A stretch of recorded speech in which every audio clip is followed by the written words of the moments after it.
Quelles sont tes racines et tes fondations? Mes racines.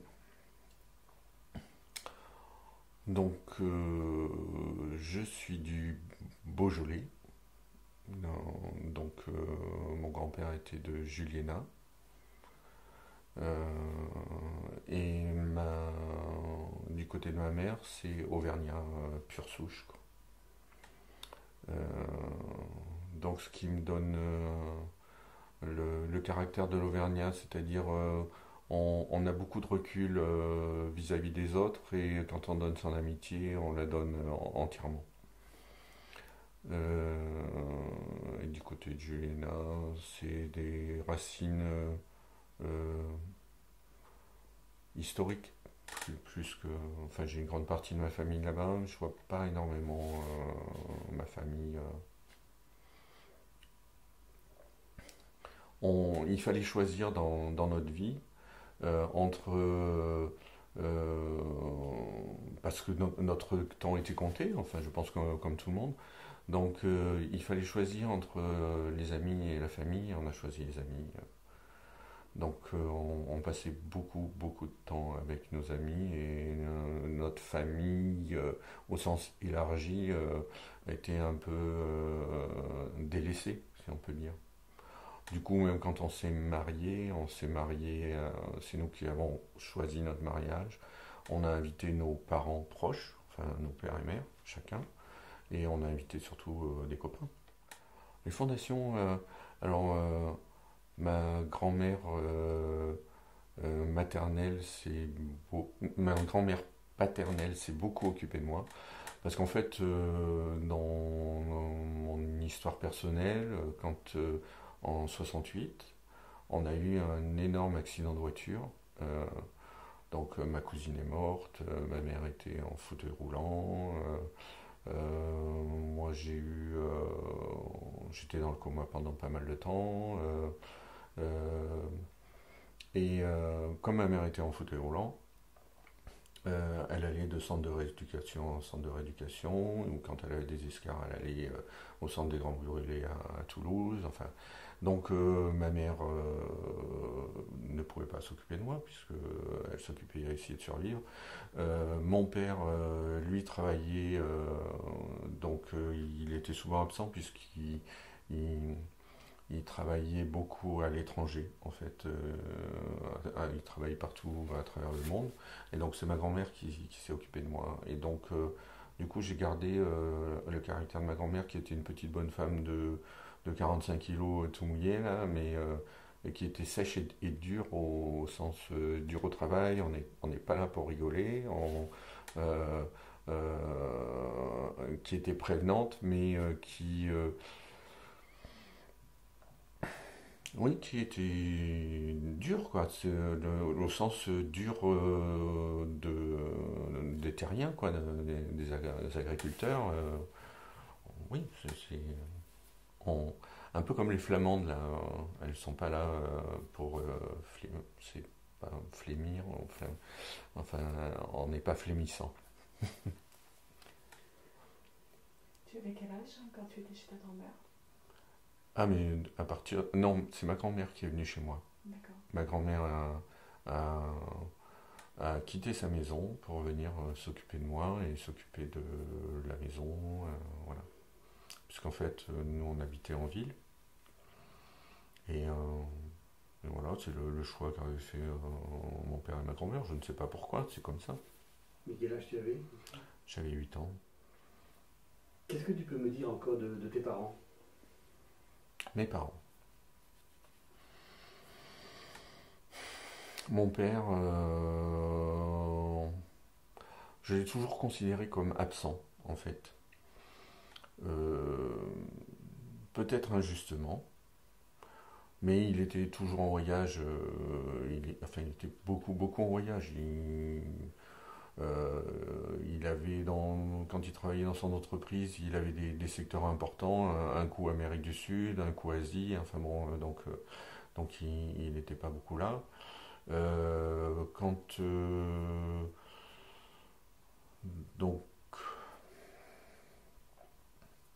donc oui, il était beaucoup en déplacement. Euh,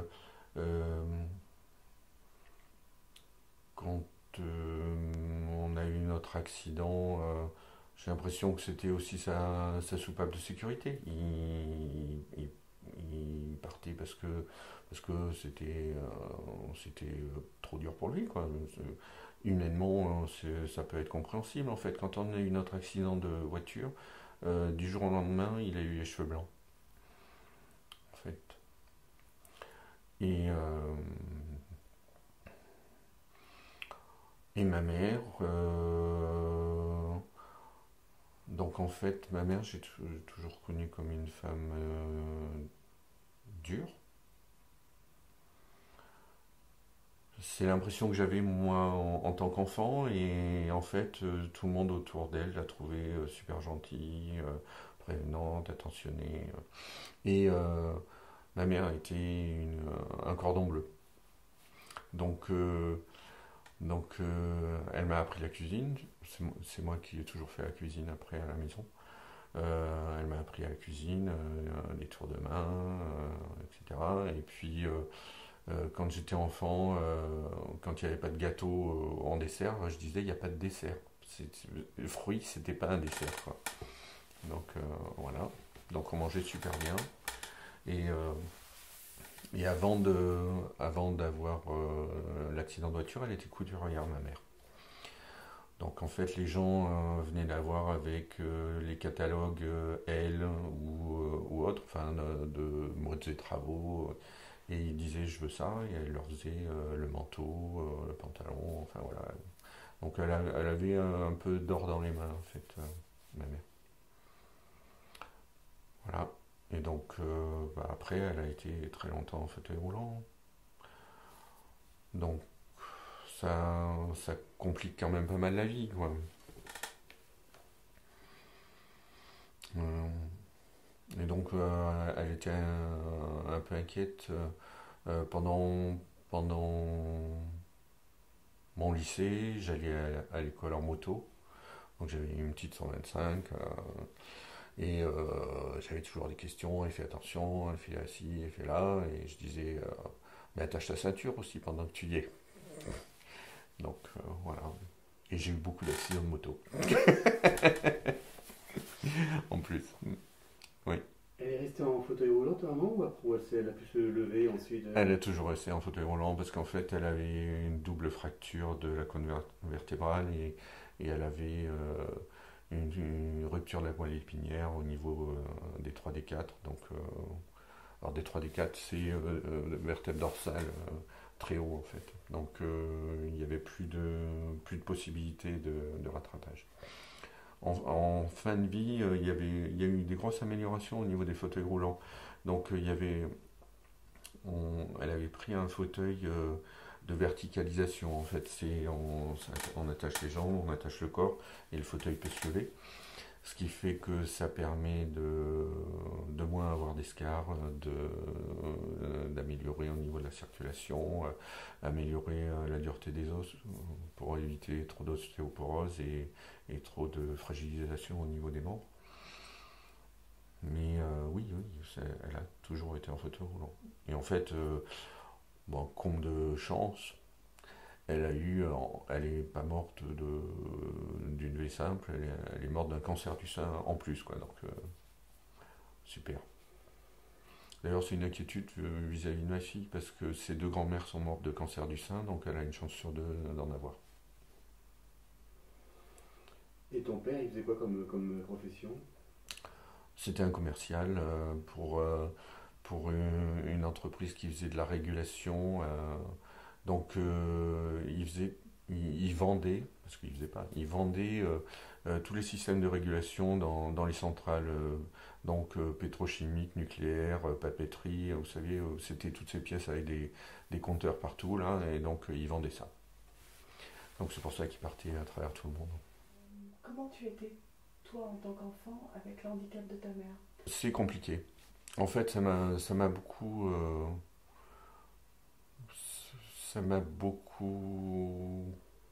enfin, j'ai pas eu une vie d'enfant normale, quoi. Euh,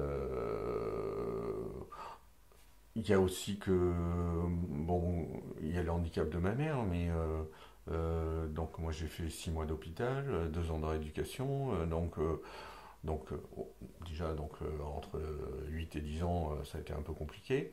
Et, euh, et puis après, oui, tu peux pas avoir une enfance normale. Tu pars pas en vacances à la mer ou autre comme tout le monde. En fait, quand je partais en vacances, on partait voir ma mère dans les centres de rééducation. Donc, que ce soit Kerpa, Braine-les-Bains, je sais pas comment ça s'appelle à Paris. Mais voilà, oui, c'était pas une enfance normale, insouciante, quoi. Qu'est-ce que tu as appris de tes parents?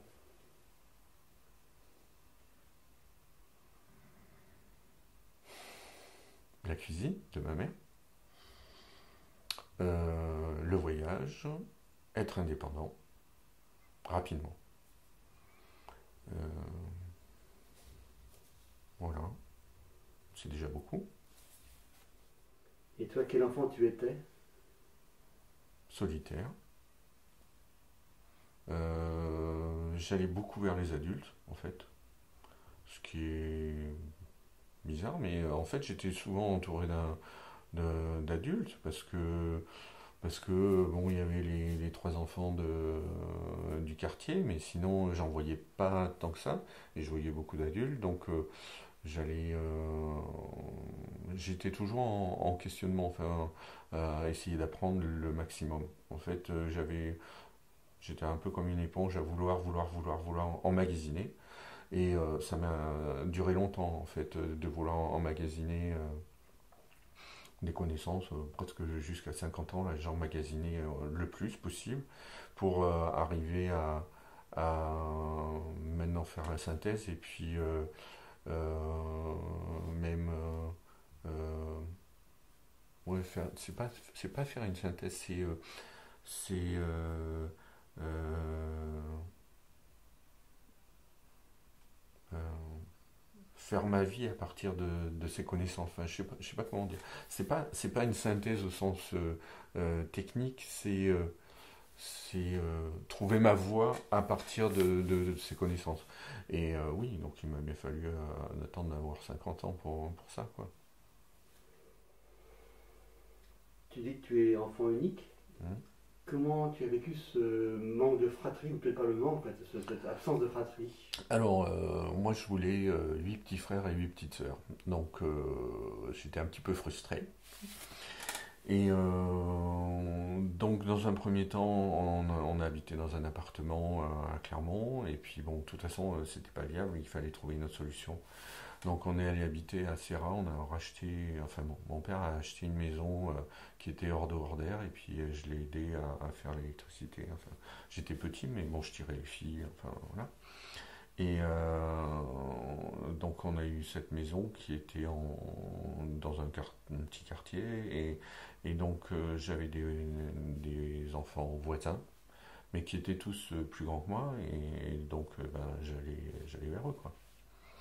Donc oui c'est un truc qui m'a manqué et c'est pour ça que quand on a fait des enfants on en a fait deux. Ma femme en voulait plus mais moi, j'étais pas prêt, mais bon, on n'en voulait pas un seul, quoi. Parce que, parce que ça m'avait manqué. Ma femme y était trois sœurs, mais moi, fils unique, ouais, c'était un manque. Alors, c'est un manque, mais après, je vois beaucoup de gens, beaucoup de familles où les enfants s'entendent pas, donc c'est bien ou c'est pas bien, enfin je ne sais pas quoi. La vie a choisi pour moi et puis hop quoi. C'est je suis assez fataliste là. La vie choisit pour moi et, et voilà. Du coup, suite à l'accident, si j'ai eu cette espèce de d'approche de la mort, enfin c'est d'être très près de la mort. Et ce qui fait que ben déjà tout ce qui s'est passé depuis, c'est durable, au sens ben, j'aurais pu mourir avant. Donc tous les jours c'est un bonheur. Enfin des fois non, mais sur le principe général, tous les jours c'est un bonheur. Et, euh, et du coup, j'ai pas peur de la mort. La mort, j'en ai pas peur. J'ai peur de la maladie, mais la mort, non. C'est, C'était un choix de tes parents d'avoir un seul enfant ou c'est la vie qui a fait ça de décider? alors, c'est la vie qui a fait ça. Parce qu'en fait, euh, ma mère avait un premier mari.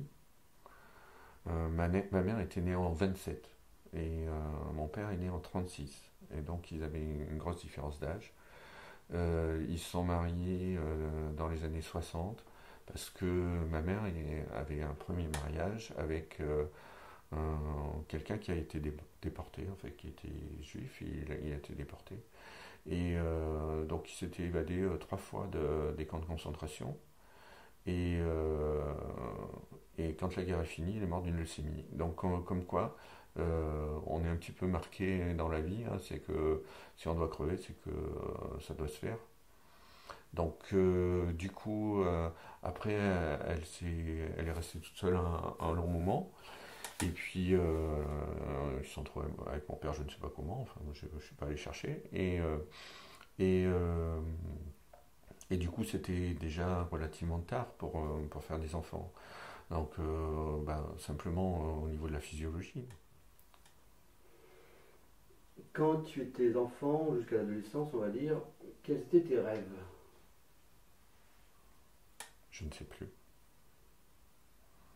Je ne sais plus quels étaient mes rêves. J'étais enfant, je ne sais pas quels étaient mes rêves. Adolescent, j'étais très marqué politiquement. Donc, toute mon adolescence, j'ai collé des affiches. J'allais dans des réunions politiques. Après, j'étais très déçu. Donc, ça a été vite réglé. Oui, oui, j'étais très marqué politiquement au sens.